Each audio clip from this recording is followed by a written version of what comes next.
Bulle de mémoire, souvenirs de guerre, remise des prix en direct depuis la salle des conférences du Conseil départemental de Seine-Maritime.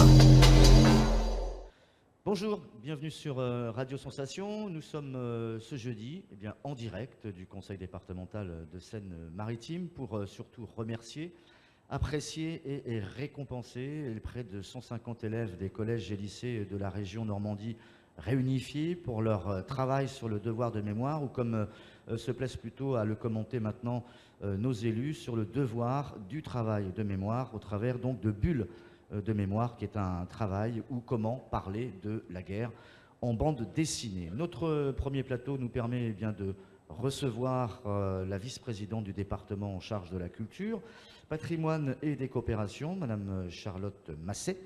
Nous avons Monsieur Audan, directeur de l'ONAC, Madame Astol, qui est représentante de la rectrice de Normandie, et Monsieur Detal-Minil, qui est le directeur de la Canopée Normandie. Une question conjointe à vous tous et à vous toutes. Votre implication, tout d'abord, cette année, implication mémorielle, sur cet événement qui a impliqué donc, les élèves, les collégiens de toute la région normande. Ma première question, donc prenez vos micros chacun, ils sont déjà allumés.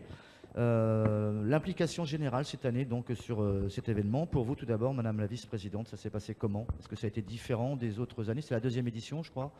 Alors c'est la deuxième édition, effectivement, et ça s'est passé différemment pour le département de Seine-Maritime, puisque l'an passé, nous n'étions pas partenaires de cette opération qui n'avait lieu qu'en Basse-Normandie.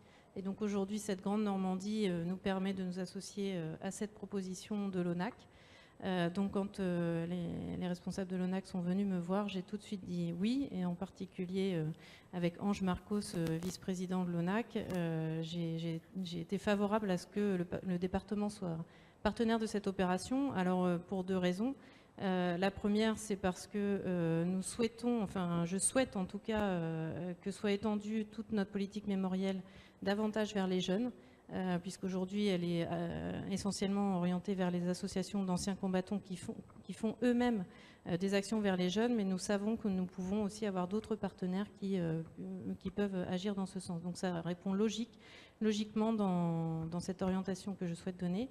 Et puis la deuxième, c'est évidemment cette notion de Grande Normandie, et donc le département s'est associé à plusieurs titres dans la logistique et aussi dans l'accueil aujourd'hui de cette manifestation.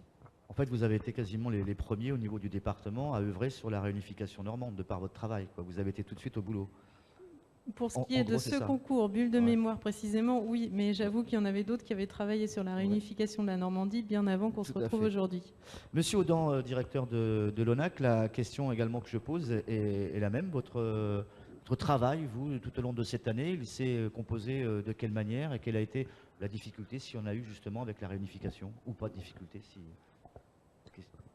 Avec la réunification, nous n'avons pas de difficulté, puisque nous avons déjà une mission mémoire installée à Caen qui couvre les 5 départements normands pour l'ONAC en matière de mémoire.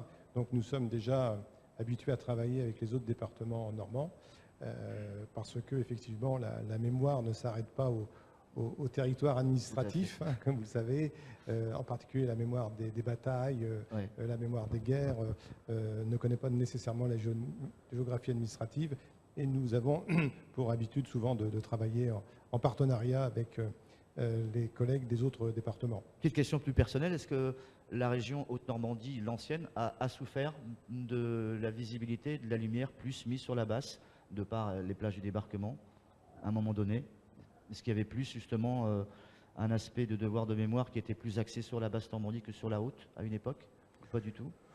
Non, disons que les lieux de mémoire évidemment sont sans doute plus importants en basse Normandie, mais en haute Normandie il y a également des lieux de mémoire. Je pense notamment à Dieppe avec le débarquement canadien de 1942 qui était aussi un grand débarquement évidemment qui n'a pas connu la même fin heureuse, hein, puisque nos alliés canadiens avaient été repoussés avec énormément de pertes lors de ce débarquement. Et beaucoup de victimes civiles également sur la Haute-Normandie. Madame Astol également, donc la question est la même. Votre implication, vous, cette année, sur ce travail de mémoriel? Alors sur l'implication et sur la difficulté éventuelle, nous sommes dans une configuration de maintien des académies.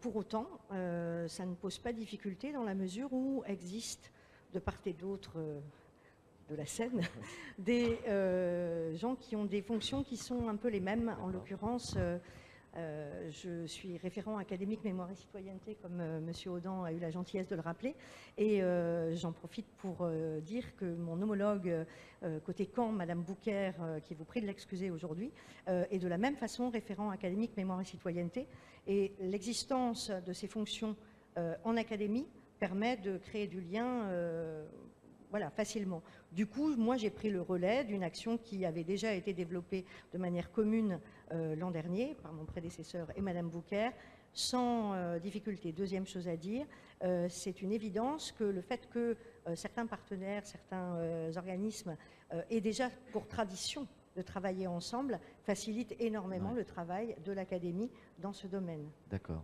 Monsieur de Talmil, pareil, direction donc de la canopée Normandie. Est-ce qu'on peut juste le rappeler pour nos auditeurs cette fois-ci, la canopée, donc comment ça marche et à quoi ça sert?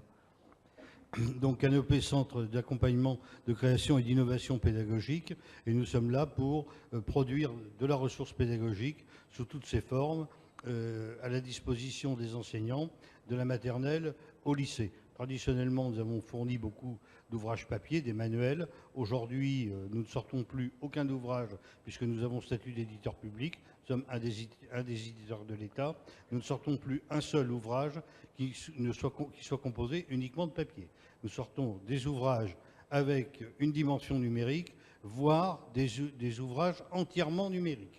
Et c'est le cas de ce que nous avons produit avec la collègue récemment, auquel je faisais allusion tout à l'heure, autour de la mémoire des camps nazis. Ça veut dire que les générations futures qui vont travailler à l'école, maintenant travailleront sur vos supports à vous uniquement numériques? Ah, ça, c'est un débat qui traverse la pédagogie. Et je voyais un article dans Le Monde il y a quelques jours sur l'impact des neurosciences et des chercheurs de neurosciences sur la pédagogie. Je crois qu'il ne faut pas être aussi tranché ou manichéen.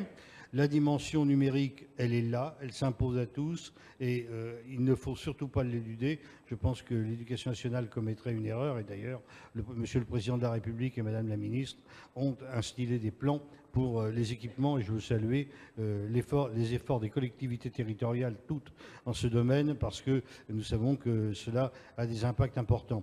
Je ne sais pas si le papier disparaîtra, je crois qu'il lui faudra encore beaucoup de temps. Je suis plutôt d'une génération qui a été formée au papier et j'y reste attaché. Mais encore une fois, on ne peut pas méconnaître la dimension numérique. Je citerai simplement une question qui se pose et ma collègue serait sans doute plus compétente que moi pour y répondre.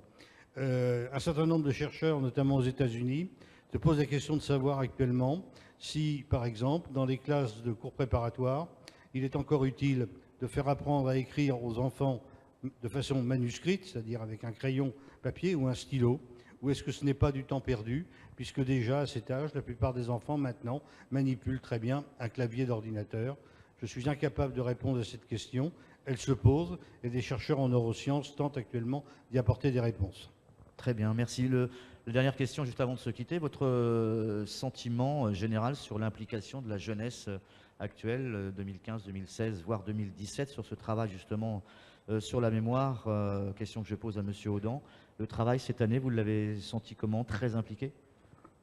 Oui, je crois qu'il plus impliqué que...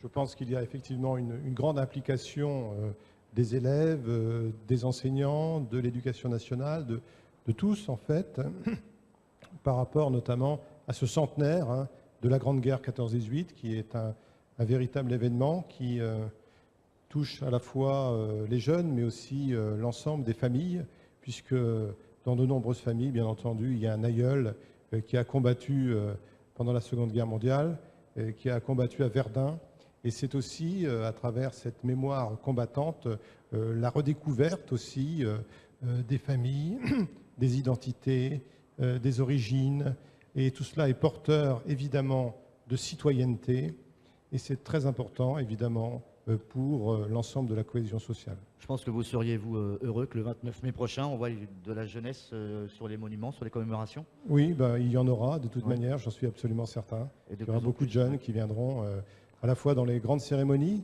organisées au plus haut niveau de l'État, dans les cérémonies départementales, mais aussi dans des cérémonies plus modestes, mais néanmoins tout aussi dynamiques, qui sont organisées dans les communes, les petites et les grandes.